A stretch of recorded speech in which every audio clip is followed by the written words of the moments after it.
Alright, the Honda Valkyrie. 6-cylinder, opposable engine. Very smooth. Lots of power.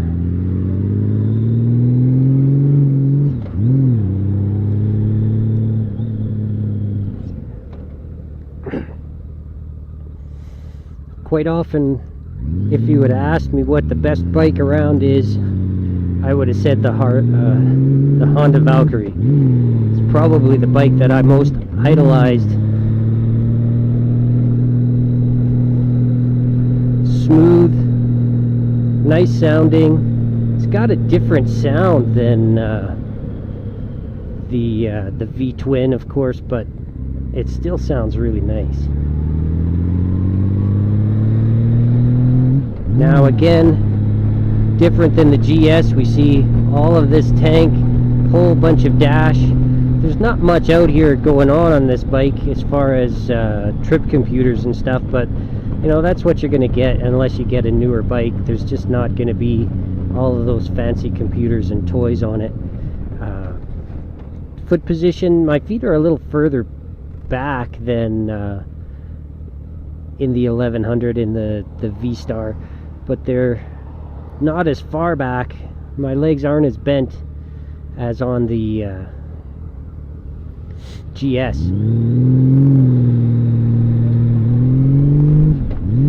Again, lots of power, and I know this bike has a lot of speed too. Once I get in a situation where I can open it up, you can feel it just take off. And it's solid again, very low center of gravity, gives you that solid feel.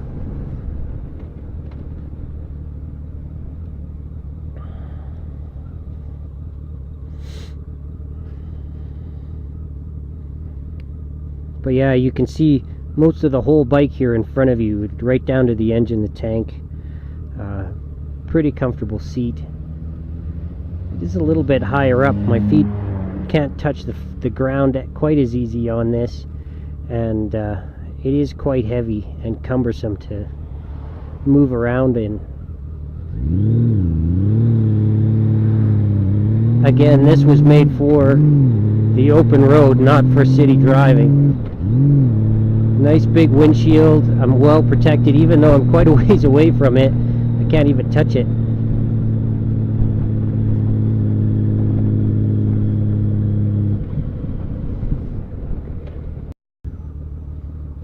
Honda does make a smooth bike. It shifts smooth, it revs smooth.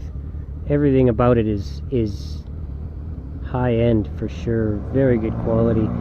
Again though, there's not much going on. We don't have electronic choke, we don't have cruise control. I've got a throttle lock put on this one, but that's again aftermarket.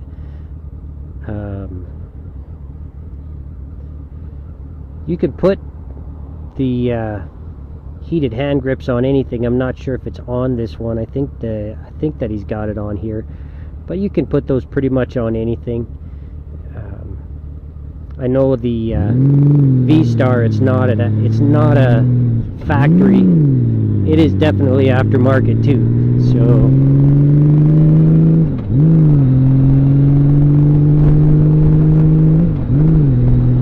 it's pretty loud on this bike actually, but it's a different smoother type of a noise.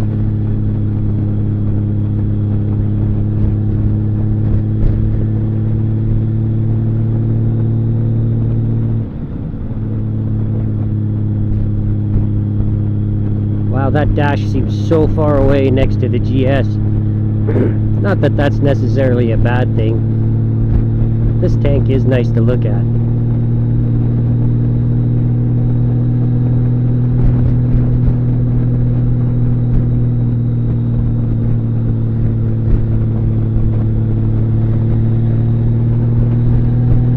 It's interesting being on the GS. It's almost like I just want to go fast right now, and being on this, it's almost like I just want to keep it nice and slow, but just go forever. And I think that's the major difference between these two styles of bikes. The cruisers are kind of set up to just take it easy, enjoy the scenery a little bit, and just go all day. And the street bikes, the racing bikes, they just want to run real fast for a short amount of time.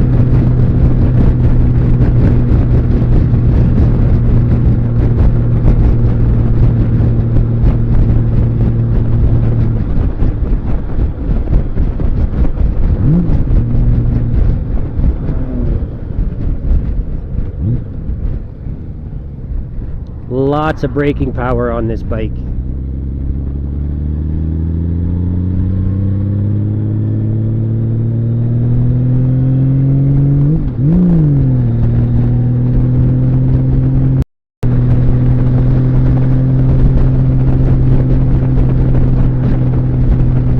It's interesting being this far away from the windshield. I'm getting a lot of, I guess, wind disturbance. It's not like a lot of pressure on me from coming from the front to the back, but it's pushing side to side. It's like it comes around the windshield, and it's just kind of sloppy in here behind it. It's not anything that would be fatiguing or anything, but it does allow you to be in the wind a little bit. Whether you like that or not, I guess that's a difference of opinion. It feels plenty good enough to be on. And I don't feel like I'm blowing off, or like I have to hold on, or I'm getting blown off the bike. But it's still windy.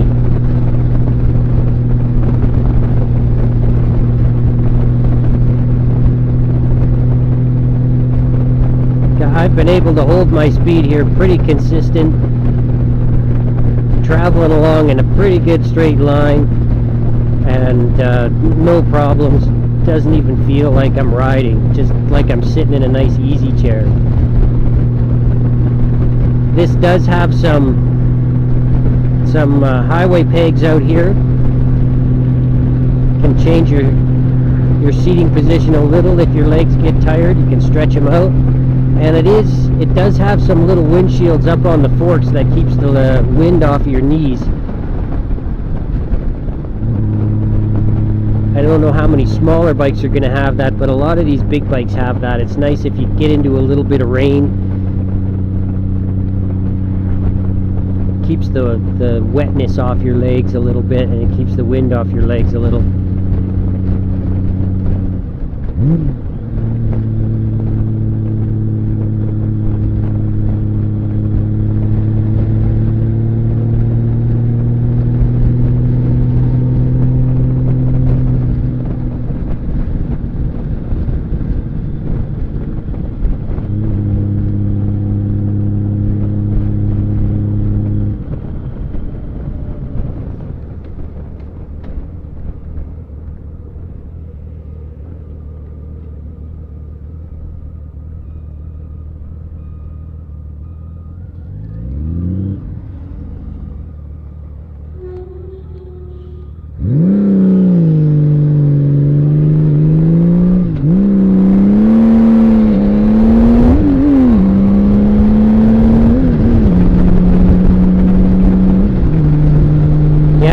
This motor is a lot faster than the V-twin 1100.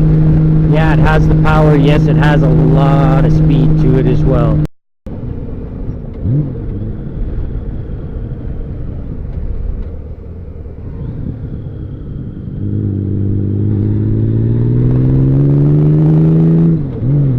Leans over and takes that corner nice. Again, not really for racing, but plenty fast enough for driving day to day.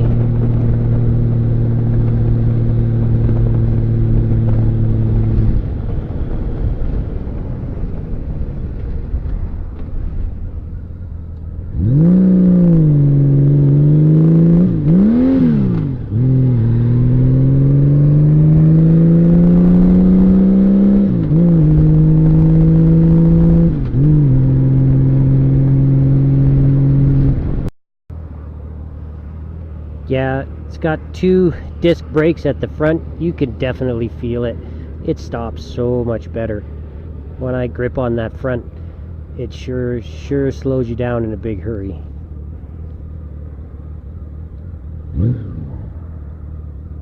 I hear a lot of guys saying about how the single disc brakes in the front just aren't good enough, and after you get used to how the twin brakes in the front grip and stop, I can see what they're talking about.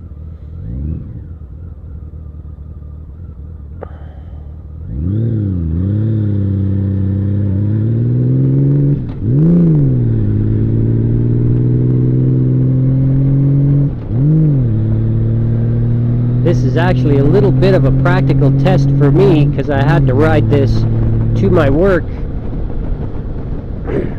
So I'll get to see how it handles in the parking lot at the slow speeds, trying to dodge the speed bumps, trying to get around the traffic, getting in and out of the mall here.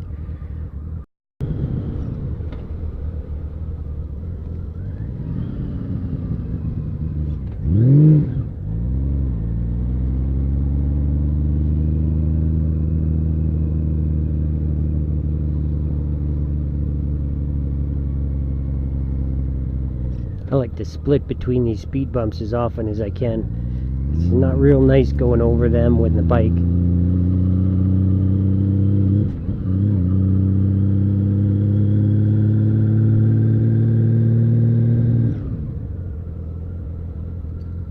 The security has actually told me I could park right back here. He suggests I park back here on the bike because there's a security camera right up here. And since I'm only going in and out, I don't feel too bad about just leaving the bike here, and I'll be back in a few minutes.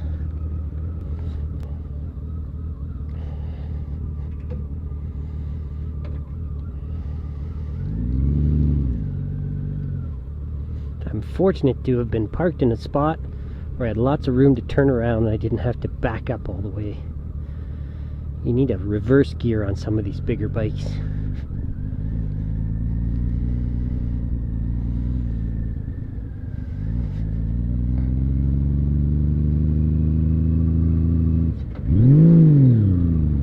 Yeah, it's not real comfortable going at these lower speeds. I almost feel like I could bottom it out over some of these speed bumps.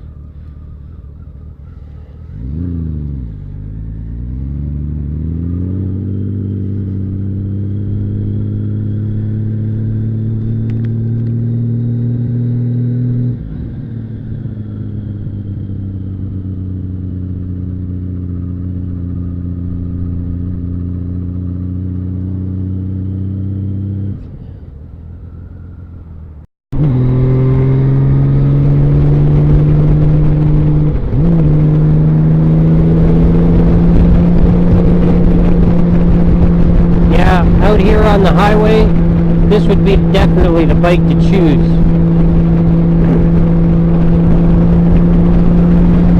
Out of the three that we've been on, this one has so much stability, speed, power.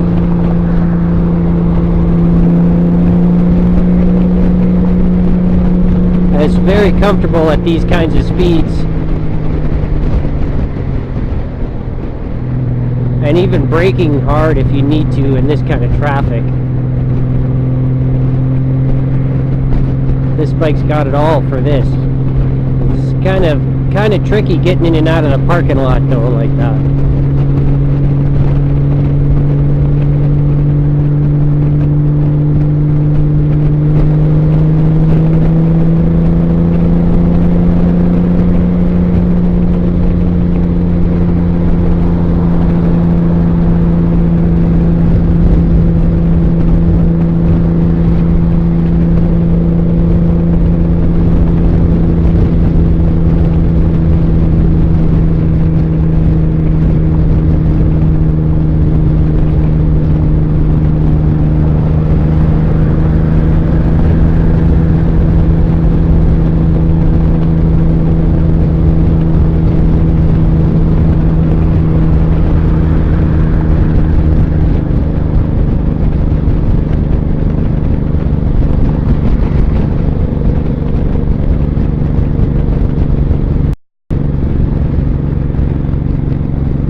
I just flipped it over onto the reserve tank.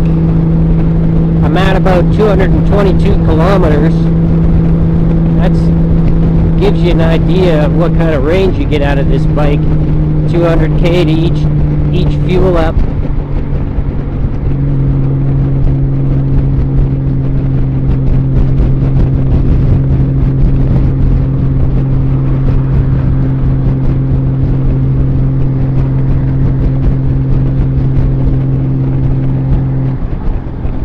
I think on this bike you could go that far without having to stop too.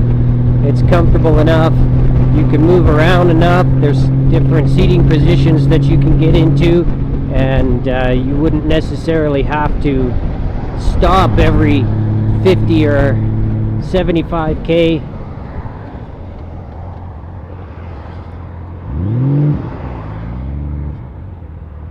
You could go the full 200 before you had to stop and stretch your legs without being too fatigued.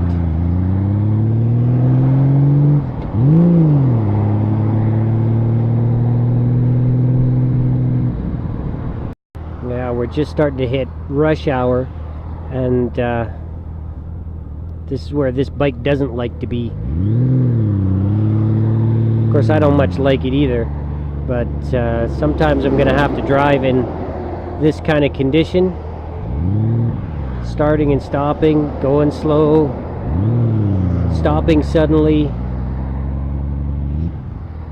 Just feels cumbersome once we get down to these lower speeds.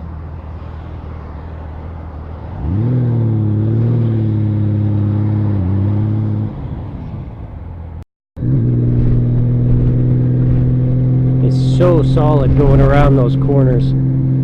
Just so much weight on here. It's all very low in the bike. You could just sit down and around those corners and hug it all day.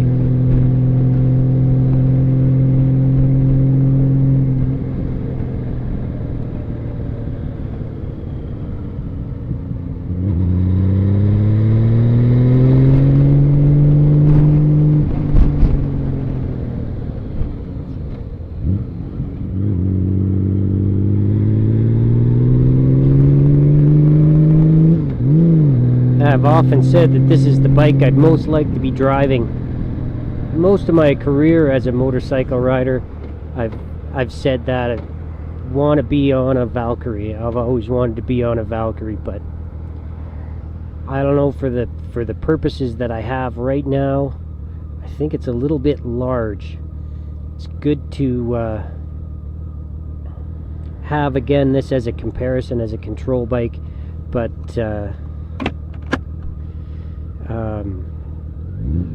just to compare everything with. But I think practically for me to ride this every day to work, it's just a little bit cumbersome. It's a little bit big.